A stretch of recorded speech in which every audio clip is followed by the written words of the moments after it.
Hey, it's James, Father's Rights and Resources, hashtag how I got custody. Let me explain a little bit how I knew how this thing got out of control with a couple of guys on my TikTok channel. How I knew that one guy didn't want to fight and how his comment is indicative of the typical father out there. Here's the thing. There's tools and weapons and procedures that are available to guys out there, and they just don't want to use them. And there's plenty of signs to show that they don't want to use them. So if they want my help, but they don't want to fight and they don't have the energy, or they show signs of laziness or being scared, I don't want to try and talk a man into growing a pair. I don't want to talk a man into having energy to fight for his kid. He should already have that. If he didn't have before, he can change. There's plenty of guys who have called me up and said, I'm sick and tired of being a sissy. I'm sick and tired of not fighting. I'm sick and tired of being scared. You inspired me to do something. And boom, I'm your greatest advocate, and I will give you and share with you everything that I have to help you. So, just a reminder, there's a guy who posted a question and said, what's the argument against every other weekend? Or he said, how would you structure an argument to say that every other weekend is bad for a kid? So and then another guy came on my page and he's not following. He said, you're a effing a-hole sitting here crapping on a dude who was destroyed by the system. And you're saying he didn't care, didn't want to try. Well, first of all, I know that he didn't care, didn't want to try, because he looks like he's an every other weekend dad. 90% of every other weekend dads settled on that and agreed to it, because, actually 95, because 95% of court cases settle out of court. That means he agreed to that, which means he surrendered, number one. So number two, he didn't go to trial. He didn't roll the dice and risk. If he had every other weekend and then he went to mediation and settled and his attorney said, well, if you don't give me $20,000 to go to trial, I'm going to drop you. He should have said, well, I'll just do trial myself. But it never even occurs to a dad that he could do it himself. He never even looked throughout his divorce case for a year. He could have looked and found somebody like me. And I'm really like about the only one left. But 20 years ago, you could have found there's about 10 good fathers' rights groups out there. There's another guy on the East Coast that will help guys for $1,500, which is still cheaper than an attorney. And he tells guys, you got to grow some balls, you got to call out the court and stuff like that. Because if you do the same old thing that caused you to lose, you're going to lose again. So the guy whoever the idiot is, who got on my page and said, you're an effing a-hole and you're attacking a guy who's a victim. So the guy surrendered and quit on his kids. Because if you're getting every other weekend or supervised visitation, you disagree and you didn't put up a fight, you surrendered. You didn't take it to trial and roll the dice. If you turn around and you go to trial, a lot of women will quit and give you more than what you asked for. That's the game of attrition. That's the leverage, because most of them don't want to go to court and they can't afford trial. And it's all a bluffing game. But none of you have the wherewithal to try and see through the bluff. Or none of you, this is what it takes when you have a guy has balls, is you're like, I got nothing to lose. Let me just go for it and roll the dice with the court at trial. And at trial, if you're in a bad situation with a bad temporary order, you had a hearing where you only had 5 minutes to talk or 10 minutes to talk. At trial, you get to take the stand and talk for hours or days and fully prove your case. That's your day in court. You know, a criminal defendant who is falsely accused of murder or rape, they will take their case to trial. Because at the hearing where they said, oh, he's a danger to society, we need to keep him in jail until the trial, which is kind of backwards. He's presumed to be innocent, so that's kind of screwy. But they developed a system like that. Those guys still go to trial, even though they're in jail as if they're a criminal. They don't say my current situation is going to cause me to surrender. Now, some people will cop a plea to that. But if they're innocent, a lot of them will take it to trial because they know that's their full day in court. Why wouldn't you try that?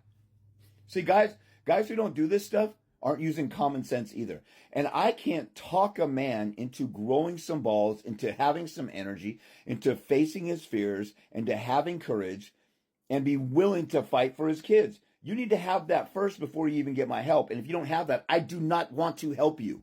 I do not want to take your money. I've got on consults where guys will just dominate the conversation and tell me, oh, well, this is what the mother did. And that's what the mother, I said, well, I need to go back and figure out what's your court orders right now. and what happened, what's in their court pleadings. No, I want to tell you this and I want to tell you that. They're not looking for answers. So I give them their money back and I say, sorry, I can't help you. You don't want to listen to what I have to say. You don't want to hear the answers and tools and weapons. So bye. I've turned down money before in the middle of a consult. We're 15 or 20 minutes in and I know I can't help a guy because I'm not a fake, phony hustler and con. So the guy who came on my page and said, F you, you mother effer, blah, blah, blah, blah. I deleted his comment because it was a waste of time. But I figured I'll answer in case that dummy is watching again or anybody else who doesn't like my tone. I'm not a hustler or a con, or else I would be really nice. And I would cater to guys' feelings. And I would say, send me money and get a consult and I'll help you win like I did and show you my winning court orders. But I tell everybody there's no guarantee because it's a corrupt system. The only guarantee is if you don't fight this way, you will lose. That's not the talk that you hear from attorneys. I'm different. And you should recognize that I'm different. So the guy who said I'm an a-hole because the other dad I criticized for being lazy and not wanting to fight, and I don't want to deal with guys like that. He told me, how do you know that a guy like that who was beat down by the system didn't try, you effing a-hole and stuff? Because again, he's an every other weekend dad. 95% of the time they settle out of court. Maybe he did go to trial, but he didn't go out and look for answers. He let his lazy attorney make a lazy argument in court. You know, one of the obvious arguments for, again, if you go to my page, my YouTube channel, this is another indication the guy was lazy. He came with a lazy question, thinks I'm going to give him 3 hours worth of information in the comments in a reply, which is insane and delusional. I'm not going to deal with guys who don't have some damn common sense that a fourth grader has. Okay? He didn't go and look at my bio and look at my YouTube channel and look for free resources. He wants a free consultation in the comments. That's a welfare bum. That's a feminine male. And the guy who came in my comments that had all the energy to cuss me out, how come you didn't have that energy to fight for your kids? How come you didn't call out your baby's mom in court? You got all kinds of energy to come on TikTok. This is what guys do in the Father's Rights Movement page. They spend hours and hours blogging and talking about how they lost and how the baby's mom sucks and how the opposing attorney did this and the judge is corrupt. Why didn't you say that in court when it counted? Because you were scared. What were you scared of? Nothing. You made up a paranoia. Oh, well, I'll piss off the judge. Where do you get that idea from? How many cases did you examine and see a guy piss off the judge and lose because he told the judge you're being biased and you need to tether that and you can't do that and you got to control yourself? You didn't. It's a paranoia you made up in your head. And I'm not going to sit there and go one by one and talk to 1,000 guys for free for an hour or two and trying to convince them to grow some balls and be a man and alleviate their fears. You either got it or you don't. You either woke up and realized and watched some of my videos and you're like, man, I was being a pussy. I was being a coward. I didn't want to fight. Or I listened to the naysayers and followed their lead.